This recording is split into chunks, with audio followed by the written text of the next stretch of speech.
Sanskrit is an ancient Indo-European language. It holds great significance in the history of India and the development of various cultures and religious traditions. It's one of the oldest recorded languages known to humankind. Its origins date back to around 1500 BC or even earlier. In ancient India, Sanskrit served as the language of the sacred texts of Hinduism. It's also the language of classical literature, philosophical treatises, scientific works, and courtly discourse. As such, it's crucial in transmitting knowledge and culture across generations. In fact, many words and roots in contemporary Indian language can be traced back to Sanskrit. And one example is the word guru. And its meaning hasn't changed. Back then and today, a guru refers to a person who's considered to be an expert, a teacher, a mentor in a particular field, someone who possesses deep knowledge and wisdom in a specific area and is recognized for their expertise, insights, and ability to guide and inspire others. And looking at my back library, dozens of my guests would hold up for that title. Susan Cain, Guy Kawasaki, Bob Ezrin, Serenstein Greenberg, Claire Shipman, and so many more. I'm always interested in what they have to say in their sphere of influence, but in the spirit of my show, it's also a story of who they are, the circumstances they overcame, the dreams they chased, and why they believe that maybe their time on this planet is to help change their world and ours for the better. My guest today is Dov Baron. Dov Baron is the Dragonist. Inc. magazine names him the top 100 leadership speakers. He's a #1 Fortune 500 podcast host, Entrepreneur Magazine's contributor, and he's a best-selling author. He's considered one of the top 30 global leadership gurus. And you'll soon learn why he has a fascination with dragons.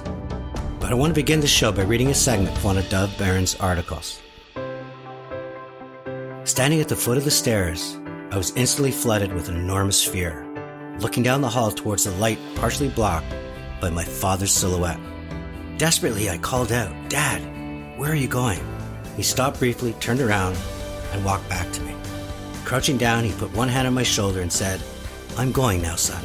Wearing a fake smile, he said, "You're the man of the house now." The man of the house? I was 7 years old. What the heck was I supposed to do with that? Talk about being set up for failure.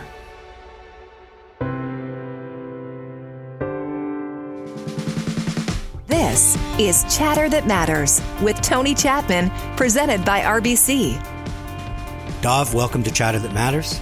Thanks, mate. I'm really happy to be here. I'm excited to be with you and to serve the audience. I did a lot of research and I really enjoyed it. Some great stuff that you're doing. I'm wondering if you could just share what it was like to stand at the foot of the stairs. My dad was, to say the least, not very available. And he was pretty violent to my mother. And on this particular day, I just intuitively knew something was wrong and said, Dad, stop. Where are you going?"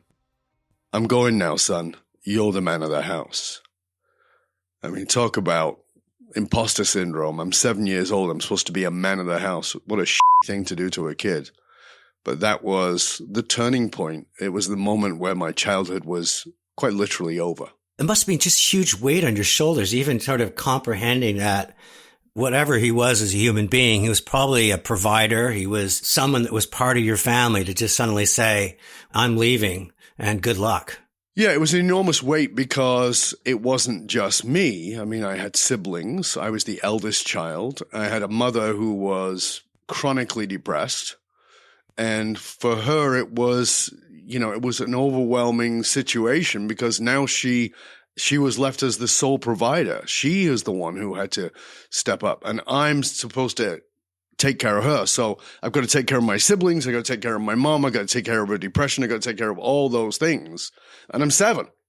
I didn't know what to do with that. I walked into the house and my mom's crying and my siblings are kind of don't even know what's going on. And I just feel this weight that I felt for most of my life up until my 30s. Your circumstances, you said your mom was now providing, but also what I read about your upbringing, there wasn't a lot of money to go around. If anything, you were in poverty. Yeah, our environment was, so we grew up around crime, violence, addiction, abuse, molestation. I mean, you can name off the list and we'll check all the boxes. And so back in those days, there was something called electric meters. We used to call it the lecky in England. And you put money in a machine to get electricity. And very often there was no money for the electricity, so the lights would go out. There was no coal for the fire. So we took newspapers and rolled them diagonally and tied them in knots so they would burn slow, so we could have some form of heat. And so there was no food, there was no money, there was no heat. All these things were pretty sort of normal to my childhood. Normal's a bad word, but that's what they were. And you also talked about during that time almost, I think to me, it's almost like an escape from this reality, your love of production, what you did to earn praise. And I'm interested in that. Yeah, that's an interesting point because I talk a lot about this in my work. It's called love by production. And so as a kid, as that eldest kid of my mom, she needed all the help she could get. So my mom was working sometimes 2 and 3 jobs to try and provide for us. So when she would come home, I'd be this little kid standing on a chair doing the dishes. And my mom would be like, "Oh, you're such a good boy. You're such a good son." And she would brag to her friends about what a good boy I was. Well, of course, all kids need validation. All kids need recognition. All kids need love and significance. So I went, "Oh, this works." So after a while, I noticed that she didn't notice that I'd done the dishes. I was like, "Oh, why is she not noticing?" And it's not a logical process. It's just an intuitive process. So I start mopping the floors. Now she notices I've mopped the floors, and it increases over time so that eventually I'm cleaning the entire house. I've got my kids and my siblings ready for bed when she comes home from work. I get them up in the morning. I feed them breakfast. I do all these things because love by production is never satisfied. As soon as that high wears off, where you get the accolades, you've got to go find another thing to do. And I lived my life that way for many, many, many years. In fact, when I dated, I still would do the same thing. I would like, "What can I do for you? What can I do for you?" Because it was the only way I thought I would get love. Dov, from what I understand, from that time your dad put his hand on his shoulders until like 21, you went through an incredible journey of self-awareness and some pain and some trauma to kind of break the cycle. But you also broke it with something that broke your heart. At almost 8 years old, I was away with my mom and my mom's boyfriend and their siblings, and we were camping. And I sat up in the middle of the night and started speaking in some weird language. And my mom thought, "Oh my God, this kid's possessed. And he's probably going to, we have to turn the head and puke the green." So she took me to the rabbis, and I began to be taken care of by them spiritually, understanding me. And so that was an introduction to a spiritual world for me. By the time I reached 10, I taught myself prana yoga from my stepfather gave me a book. And I'd made this commitment that I was going to get out of there. Now, that commitment actually happened at 13, 14. I was watching a documentary on TV. Now, while the other kids were outside playing and doing all the things, my mom came in and says, "Why are you in here watching telly? You should be outside." We got to tell that to all the kids now. But I wasn't. I was watching this documentary. And she said, "What's it about?" And I said, "I don't know." And she goes, "How can you not know?" I said, "I don't know." I said, "There's no words." And it was a documentary that was filmed over 4 seasons, but in a span of 10 years. So it looked like 4 seasons, but it was 10 years. And it's about this girl who's on one coast. She's on the east coast of a country, and her journey across the country and how she meets a man and meets a child. But there's no words in it. It's all beautiful cinematography. And I just said to her, "I'm going there." And she said, "Where is it?" And I said, "I think it's America." And she said, "Oh, okay. Yeah, whatever." Kids whacked. But I'd made that decision at 14 years old. I was getting out of there. So by the time I was 19, I'd had my own businesses. I'd ran my own businesses. I was doing those things. I'd studied all these different religious philosophies. And I'd made that commitment. And at 21, I got out. At 21, I turned my back on everyone. And that was extremely difficult because I will be honest with you, I already had an 18-month-old daughter at that point. I was married at 16. My daughter was born when I was 19. And at 21, she was a year and a half old. And that was the hardest part. You're listening to Chatter That Matters with Tony Chapman, presented by RBC. It's when there's something in your heart that has to come out, that you won't be satisfied until it comes out. That's your greatness. Because there is greatness within you. It is something within you, the spark of greatness. And it calls for you to share that with the world. My guest today is Dov Baron. He's a leadership guru, a sought-after speaker, and curiosity is what drives his soul. There's so much I want to cover, but two things I want to get to. You wake up in the middle of the night speaking a strange language. That just came off your lips. And, as an interviewer, you got to understand, you created a niche. I need to know what does that mean? Yeah. So we're all camping in northern Wales. The adults are playing cards, and I sit up and start going, who knows what it was, and freaked the hell out of my mother. And the next morning, she said to me that you woke up and you were saying this, and do you know what it was? And I said, no. All I know is it was Hopi. And she said, what's Hopi? I said, I don't know. Many years later, I think I was actually speaking Hopi Indian. Native American. And so it was this sense of being connected to otherworldly things. And part of why I was shipped off to the rabbis was because I had this sense of seeing through the veil, this sense of seeing beyond what I could see. So as an example, as a kid, I was a very good artist. In fact, most people, including myself, thought I was going to be a famous artist. It was my mum's bragging rights with her friends. So, sit down, our Dov will draw you. And I would draw them. But as I told you, where I grew up, there was a lot of very dark individuals. And my mum and my stepfather, particularly my stepfather, were friends with many of these very dark individuals. So I would draw them. And about halfway through, they'd get bored and they'd like, well, let me have a look. And they'd come up and they'd, oh, it's great. Wow, you're really good. And I go, I'm not finished. Sit down. So now they sit down willingly and I would complete the drawing and they would hate it. Because initially I'd draw them and then I would, in my reality, not the truth, I would draw their soul. So often it would be a very dark image and very sort of evil. It was that sense of being able to feel or intuit something beyond the physical realm, this sense of being able to look into the psyche of other individuals. Not in a psychic one, because it's not that at all. It's just this sense of really reading the resonance of that individual that that's what, like I said, that's what freaked my mom out, but it's also what I think led to that incident of me sitting up and speaking a foreign language. It sounds like the rabbis was a free therapy for your mom to take her son to and to try to figure things out. It was, back in those days, the rule was, long before Madonna made Kabbalah famous, the rule inside of the shul, inside of the synagogues, was that you couldn't learn Kabbalah till you were 42 years old. You had to be a mature man. But I was being given this insights into Kabbalah and into the mystical realms as a little boy. It made sense to me. And so when they talk about these other realms, the 7 realms, I was like, okay, it was no distance for me in comprehension of understanding it. So you turn your back on everyone, and I could sense even today the pain in your face when you were talking about, and one of that was a 1.5-year-old daughter. So that must have been a tough decision. And was that the last you saw of her? Or? No, I actually have a wonderful relationship with my daughter, but it wasn't always that way.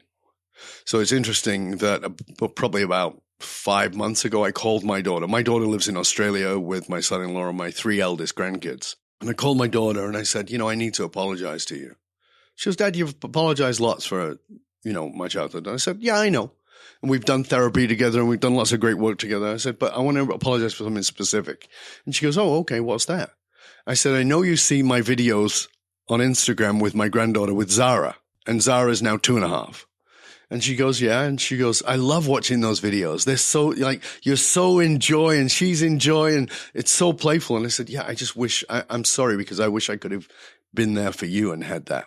Because I do remember you being 18 months old, and I remember that I was supposed to pick you up on Friday night and take you back Sunday morning, but I would pick you up on Thursday night and take you to school on Monday because I wanted to spend time with you. And I had that same playfulness. And she goes, I remember some of that. So even though there was these huge gaps of time between us, she did come out and live with me in Australia for many years. Then she came out where I lived for many years. She came out and lived with me in Canada for a while. After my fall. So we had these bond times, but we also had great deal of difficulty. She was torn between the loyalty to her mother and the loyalty to her father. And it was very difficult for her. She came to my wedding. I invited her to my wedding when I married the second time when I married my wife, who I'm now married to for 25 years. She came to my wedding with my eldest grandson was to be my ring bearer, and they didn't stay because of a conflict. So it's not always been easy, but it's always had the commitment to have healthy, loving relationship no matter what. That's the bottom line. If it's not healthy, I'm not willing to have it. You know, you talked about it until my fall, and we're going to get to that in a moment because that's another turning point. But between you leaving and the fall, give me sort of the highlight reel because I want to make sure we got lots of time to talk about other things, but you have such a fascinating journey. As I said, I started off by studying these religious philosophies, started with Kabbalah and then prana yoga. I also was very entrepreneurial. So I started my own business at 16 years old, had a business in the UK, ran other people's businesses before I left as well. Then I began to travel the world to study. So I started to travel. I went to East Coast Canada first, and then I was in Asia and Indonesia, and then I was in Australia. All these places I was studying Vedanta, which is Hindu philosophy, Buddhism, the Tao, Gnostic and Coptic Christianity. I lived with monks, and I lived with an Orthodox Catholic bishop, and I lived with more rabbis, and studied with each of them while running my businesses. And while running those businesses, with all my spiritual studies, I got really tired of listening to people who could tell me which way my chakra was spinning, but couldn't get their together to hold a relationship together or make any money. And they were struggling.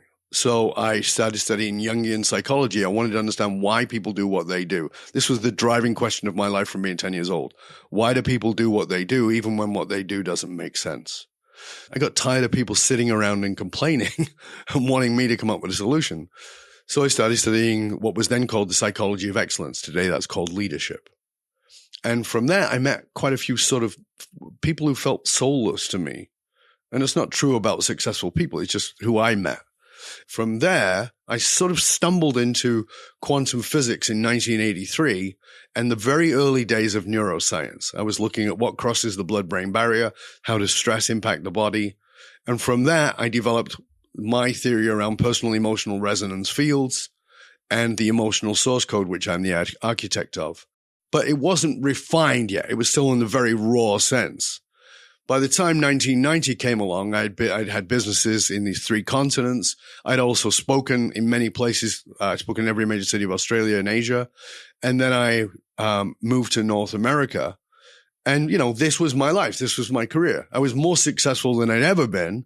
And then in June 1990, I fell approximately 120 feet and landed on my face. Got smashed to pieces. And the way you describe it is you were this adrenaline junkie. You needed to find a way to chase life and death. This was the only thing that seemed to make your eyes shine and your heart beat. You know, it's interesting because when we think about addictions, we think about addictions as in heroin or cocaine or whatever it is. But actually, from a neuroscience point of view, every human being is an addict. We're addicted to something. My definite drug of choice was adrenaline. It was the way to feel dynamically alive, clinging to a roof rack at 60 miles an hour while my friend drives down a country road. You know, it's stupid. Don't get me wrong. I'm not recommending it, but it was a way that I would do that. And so I was free climbing. It was one of the things I did. And on that day, it was destination death. I mean, I did die. I died 5 times on that occasion. You fell 120 feet, smashed your face in.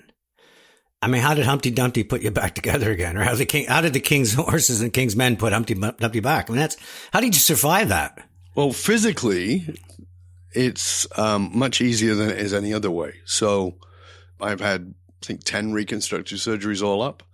But you can't put Humpty Dumpty together again in a mental, emotional way.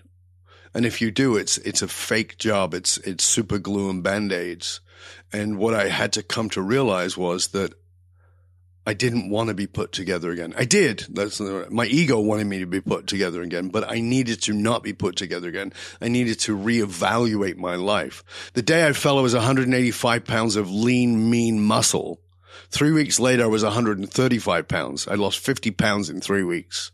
So I was a bone rack. And in November, with my jaw wired closed, I went bungee jumping at 140 feet off the Nanaimo Bridge. for that same adrenaline fix. This was the awakening around adrenaline, because my buddy Mark was supposed to come with me and he didn't come. And I saw him like a week later and he said, "Oh, how was the bungee jumping?" And I was like, "It was great. It was so great." You know, and I'm really excited. And he goes, "Tell me about it." And I took a pause and I suddenly realized, I don't know. How can you not know? You did it, right? I said, "Yeah." I said, "I stood on the bridge on the edge of that jump with the cord wrapped around my ankles. And the guy said to me, I'm holding onto the rail, and he said to me, I'm going to say 3, 2, 1, bungee. And when I say bungee, you jump." And he said 3, and my hands went, pfft. They gripped on so tightly that I knew if he got to 1, I wouldn't let go. He said 2, I let go, and I jumped. I can still remember the top of the pine trees and the blue sky, but I can't remember anything else until I bounced at the bottom, which was a woohoo. And in that moment, I realized that was what I was chasing. I was chasing woohoo, which is I survived, I'm alive, which is how I felt in my childhood. I constantly felt like everything could go wrong. I felt like I could be attacked, molested, violence, crime. I could starve to death. I lived in that adrenaline state as a child. So this was very natural. And realizing I was chasing that moment of being vibrantly alive made me realize, what if I lived that way? And that was the last time. My friend said to me, "Are you going to go again?" I went, "Nope, I'm done with adrenaline." And he's like, "What?" And that was it. That's the last big adrenaline thing I ever did. When we return, we learn more about purpose and why it matters. And I asked Dov if what drives him still is this sense of chase for praise. Hi, it's Tony Chapman, host of Chatter That Matters. In this world of uncertainty, there's never been a greater need for individuals and organizations to lead with integrity and purpose. A big shout out to RBC for investing their intellectual and financial capital to help forge that path. Whether it's investing in Olympians, the arts, upskilling today's youth for tomorrow's jobs, or leading the way with climate change. Leadership matters to RBC. Where is the commonality between you and the people in your culture? Or do you just dismiss it and go, well, they're different than me? What if they're not? It's not about you. It's about you finding a connection to others. It's a balance of the mind, of course, but also of the heart, and finding that common soulful purpose that brings us together. You have to love your people. You're listening to Chatter That Matters with Tony Chapman, presented by RBC. My guest today is Dov Baron. He's an intellectual fire hose. He's going to offer you insights and ideas that I think really are going to be of tremendous value to you. You talk about that time of trying to put it all together, going into the back and the recesses and going into the dragon's den. Dragon's Lair. And I want to talk about it because dragon has become a big part of your identity. So take me back to the first time that you met up with the dragon. I think the first time I met up with a dragon without realizing it was in my childhood, facing down the demons of the pedophile ring that my stepfather ran, that my sister and I were brought into. But we didn't know what they were. We didn't know what it was. We didn't know the demons we were dealing with.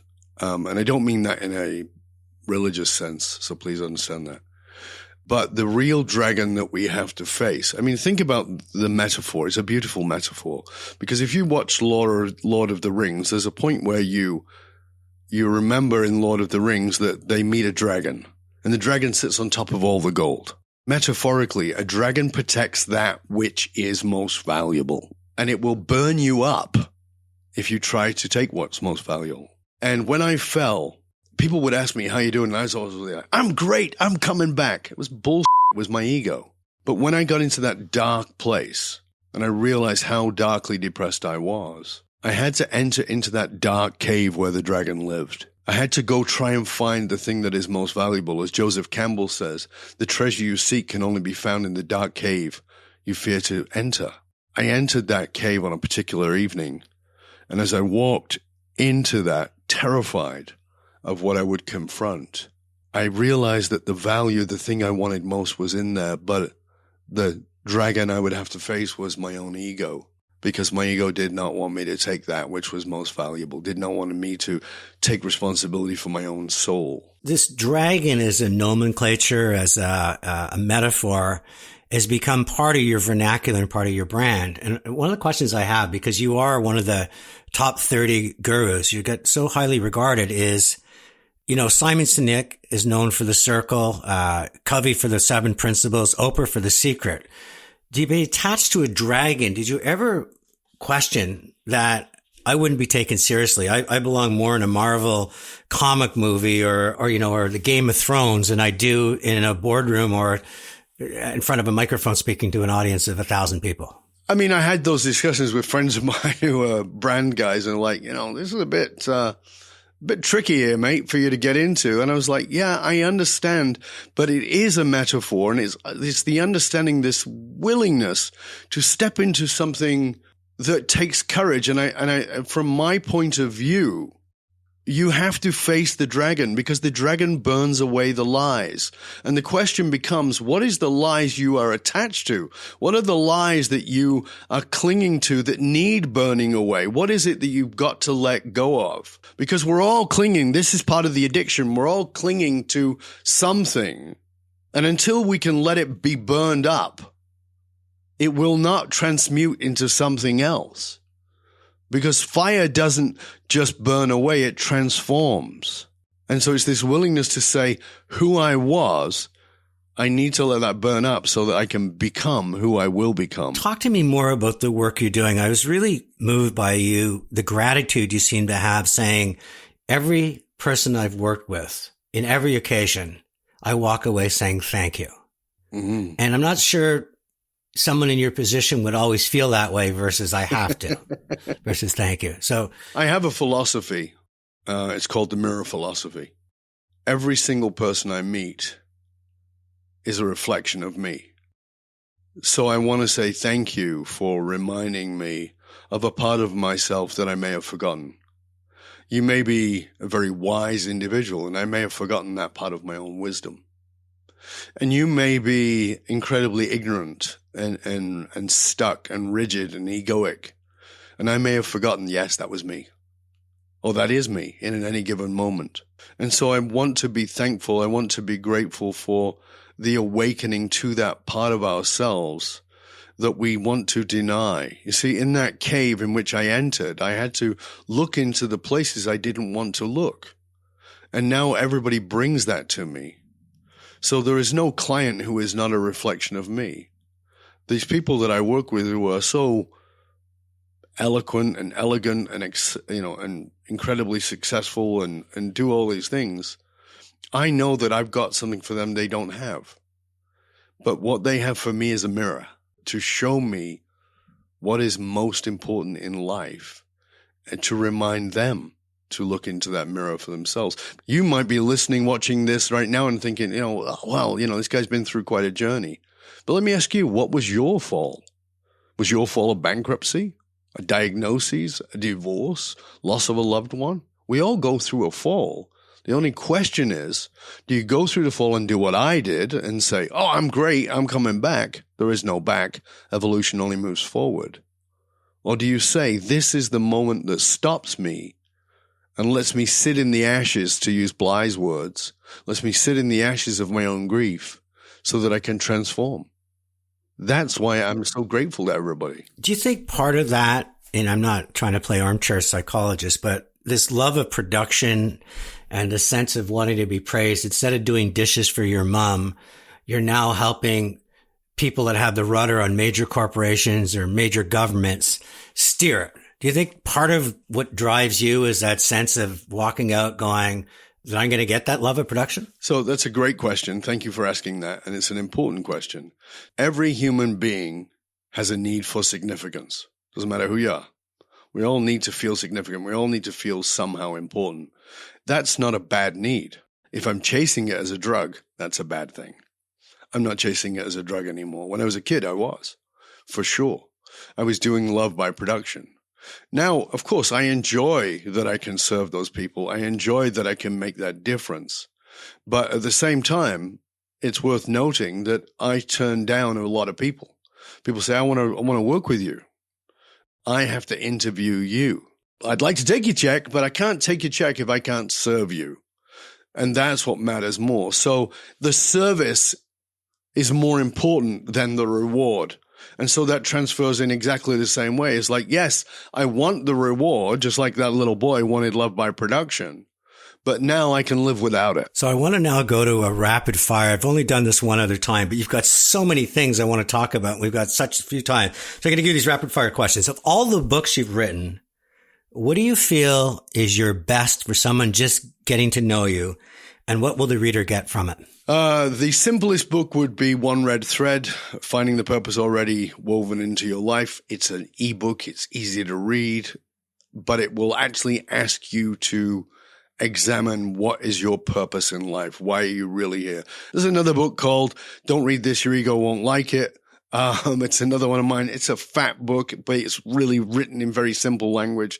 And that's an easy way to understand how your own mind works and how it gets in the way and what you can do to get out of the way. So if you had a magic wand and you could change anything about how humanity and society are unfolding in democratic nations, what would you change? It would be in mirror philosophy, in having people look at each other through the lenses of, I am you, you are me. What is it in you that irritates me that is in me? If we can see that in others, if we can the words empathy and compassion are thrown around, but we don't really grasp what it means as a society. We like the word, just like we throw the word narcissist around. We're throwing these words around without really understanding what it is. You can't say I'm empathetic and then be horrendously judgmental against somebody who believes differently than you. The worst advice you ever got was spend time with people who are like-minded.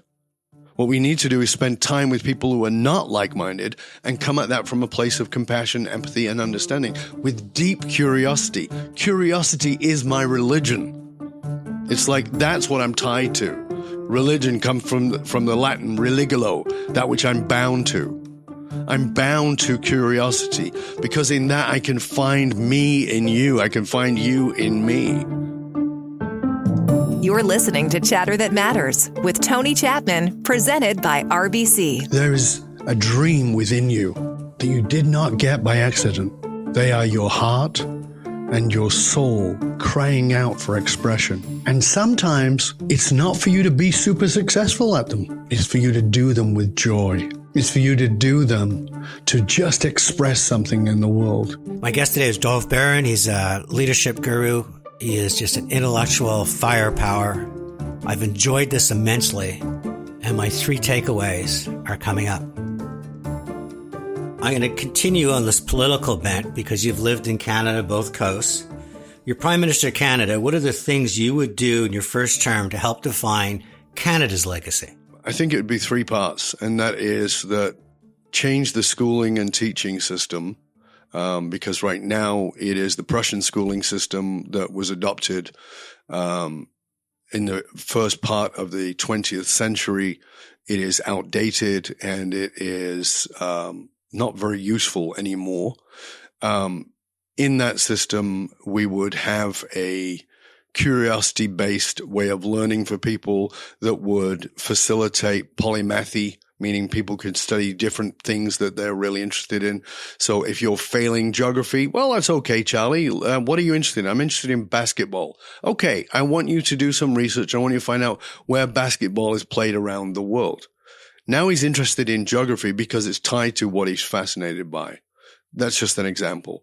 The other part of that is it blows my mind that we, when we were in the pandemic, we stood outside and we banged our pots and pans for the essential workers.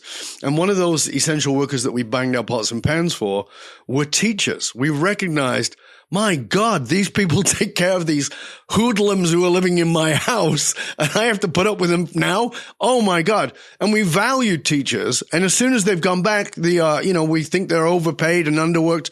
Like these are amazing human beings, and some of them do it as a vocation, not as a job. Like we need to treat teachers much better. So that would be the first part. Teaching and education would be the first part of that Canadian legacy. The next part would be homelessness and mental health. We can't deal with homelessness without dealing with mental health. Human beings need purpose. They need meaning. And a lot of the people who are homeless have lost that. They've lost their dignity. Many of them have mental health issues, and there's a problem with the system that we close down mental health hospitals. That's tragic. But many of those people are lost without meaning. They're traumatized. They're living in the trauma that never got dealt with. And we need to deal with trauma, because trauma is at the root of homelessness, not having community. We are community-driven human beings. We are tribal.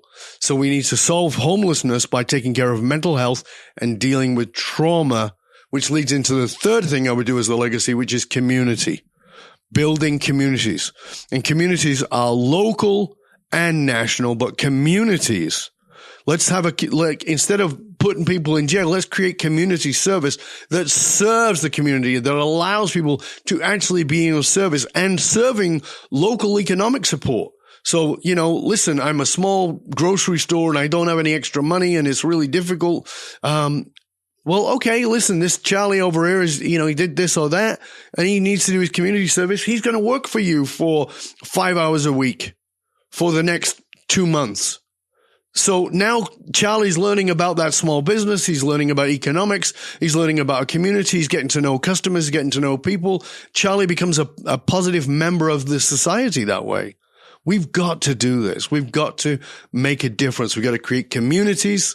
We've got to solve homelessness through mental health issues and dealing with the trauma that is it's epidemic. And we have to start that very early on, because the idea that we've believed politically is the world is changed by these old white men with white hair. That's not true. Think about it for a moment. It's women. Women whisper into the ears of their children. Their children grow up. And we are wanting to push them down and conform them. But without youth, there is no change. And the world is changed by women and children and artists. Those who are brave enough, courageous enough to speak out against the authority. We need to be teaching and providing at that level so that we strengthen people. We give them not just resilience, but we make them so that they are anti-fragile, so that they're getting stronger with each time something happens. They get stronger because they want to serve at a greater level. Dov, there's going to be so many people wanting to find out more about you. Point us in the best direction so that people can spend more time getting to know you versus trying to find out about you. 3 easy, simple places. You can find my podcast, which is called the Leadership and Loyalty Podcast. Find that anywhere that you listen to podcasts. The main social media platform I'm on them all, but best to look for me on LinkedIn. That's where I'm most. I put free content on there 5 days a week, 2 videos and 3 articles. And of course, my own website, which is dovbaron.com, DOVBARON.com. And guess what? I'm insane. Here's my email address, dov@dovbaron.com. So dov@dovbaron.com. And I want you to write to me. I want you to tell me what you got out of this show. And here's the other thing. I want you to write to Tony, because this is important. I have a podcast. I know what it takes. I know the amount of work that it takes. And it seems like it's a one-way system a lot of the time, that we're just putting out and we don't know. He needs you to write to him to tell him what you got out of this episode or any episode. And more importantly, what are you going to do with it? Because information is worth the hole in the donut. Transformation comes from application. What are you going to do with this? How are you going to make your life or the lives of those you serve better? Write to Tony, let him know. Write to me if there's something I can help you with. Is there some way I can be of guidance to you or service to you? Feel free to write to me. Don't go, oh, well, he only deals with the really big cheesies. No, I deal with everybody.